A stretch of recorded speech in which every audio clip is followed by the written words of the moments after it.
The aircraft trembled slightly as it cut through a pocket of rough air, the kind that makes even seasoned travelers grip their armrests without realizing it. In seat 8A, a single father slept with his head tilted toward the window, unaware that in just a few moments, the entire plane would be searching for him. He looked ordinary, worn even, like someone life had asked too much from. No one could have guessed that the question about to echo through the cabin would change everything. When the captain's voice finally came over the intercom asking if any combat pilots were on board, no one looked toward the exhausted man in seat 8A, least of all him. Before the story goes any further, if you believe in kindness, second chances, and the quiet strength hidden inside everyday people, take a moment to like this video, share it with someone who needs hope, leave a comment, and subscribe to the channel. Stories like this deserve to travel far. The man in seat 8A was named Daniel Mercer. At least, that was the name on his boarding pass. Slightly smudged from being folded and unfolded too many times, he had fallen asleep the moment the plane leveled off. Not because flying relaxed him, but because exhaustion had become his permanent state. His 6-year-old daughter, Emma, was curled against him under a thin airline blanket, her small fingers wrapped around the zipper of his jacket, as if letting go might make the world disappear. Daniel had not slept properly in years, not since Emma's mother passed away and left him alone to figure out how to be both parents at once. Sleep, when it came, arrived like a collapse. The flight itself was supposed to be simple. A short domestic trip back home after attending a mandatory training seminar for a warehouse job that barely paid enough to keep the lights on. Daniel had almost skipped it, worried about the cost and the hassle of arranging childcare, but he had no choice. Every opportunity mattered when your entire world depended on you. Emma had insisted on coming along, excited about her first plane ride, unaware of how much weight her father carried behind his tired smile. What Daniel didn't know was that the aircraft had been dealing with a quiet but serious problem since shortly after takeoff. One of the navigation systems had begun to malfunction, followed by a warning light that refused to turn off. The captain and first officer had done everything by the book, but the situation was escalating. Turbulence was increasing, weather ahead was deteriorating fast, and the backup systems weren't responding as expected. The crew needed someone with hands-on experience flying under extreme pressure, someone who had faced worse than a blinking warning light and lived to tell the story. That was why the captain asked the question. When the announcement came, a hush spread across the cabin. Passengers exchanged nervous glances, some gripping their seatbelts tighter, others whispering prayers under their breath. Flight attendants moved carefully, their calm expressions practiced but strained. No one immediately responded. Most people aboard were families, business travelers, retirees. The odds felt slim. Daniel slept through the first announcement. His body was still catching up on years of missed rest. It wasn't until Emma shifted beside him, stirring as the plane shuddered again, that his eyes fluttered open. He instinctively wrapped an arm around her, murmuring reassurance, though no words were spoken. As he lifted his head, still half lost in sleep, he noticed the tension in the cabin. The air felt different, heavier somehow. Another announcement followed, the captain repeating the request with more urgency this time. Daniel listened, his mind slowly sharpening. Combat pilot. The words landed softly at first, then hit like a memory detonating deep in his chest. Years ago, Daniel Mercer had flown jets for the Air Force. He had trained for combat before he was old enough to rent a car. He had flown missions over hostile terrain, navigated damaged aircraft back to base, and made decisions that still visited him in quiet moments. He had left the service after Emma was born, choosing diapers and night feedings over deployments and medals. After his wife's death, he had buried that entire chapter of his life beneath survival and responsibility.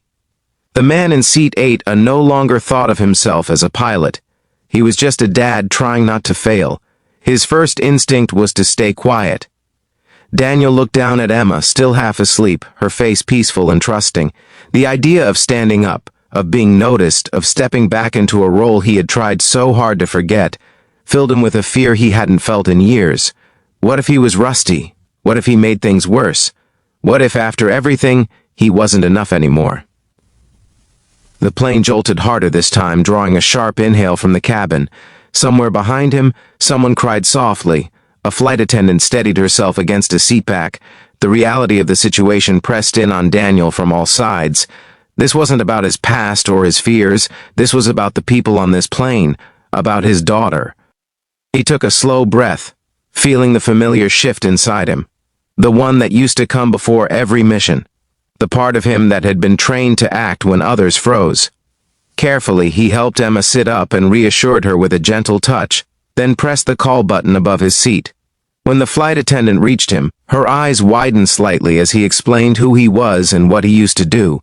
There was no drama in it, no heroics. Just facts. Within minutes, Daniel was escorted toward the cockpit. Passengers watched in silence as he passed, curiosity and hope mixing in their eyes. To them, he still looked like an ordinary man in a worn jacket, but something about his posture had changed. His steps were steadier now, his focus sharpened. The years fell away with every footstep. Inside the cockpit, the situation was worse than he expected. Instruments flickered, alarms chimed intermittently, and the storm system ahead looked unforgiving. The captain briefed him quickly, trusting the urgency of the moment. Daniel absorbed it all, his mind slipping into a rhythm he hadn't felt in a decade. He didn't take control. He didn't need to. He offered clarity, strategy, calm. He helped them prioritize, eliminate distractions, and prepare for the worst while aiming for the best.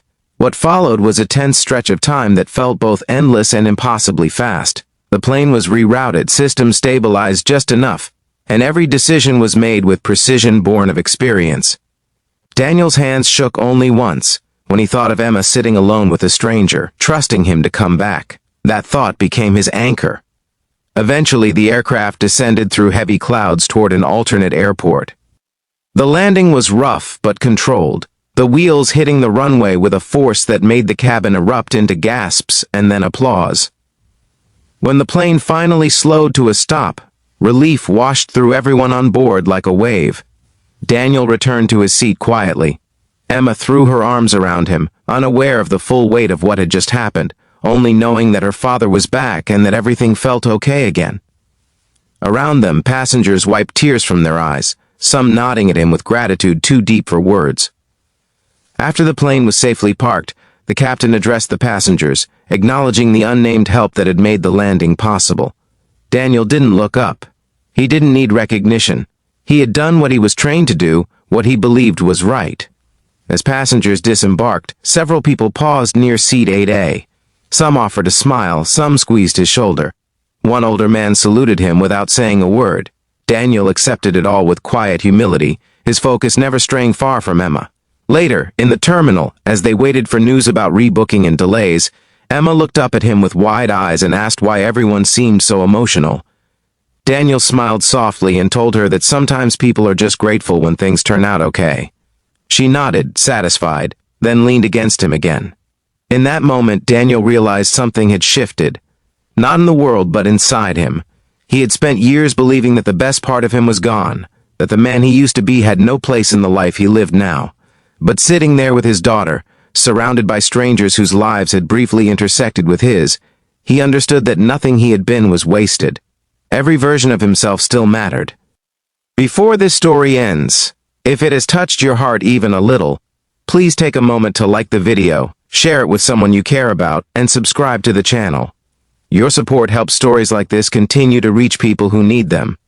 And just before you go, leave a comment below telling us what moment moved you the most, or simply write the word hope.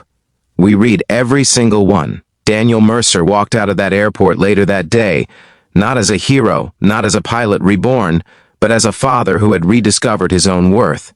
Sometimes the bravest people are the ones who never expect to be called, and sometimes the quiet man in seat 8A is exactly who the world needs, right when it needs him most.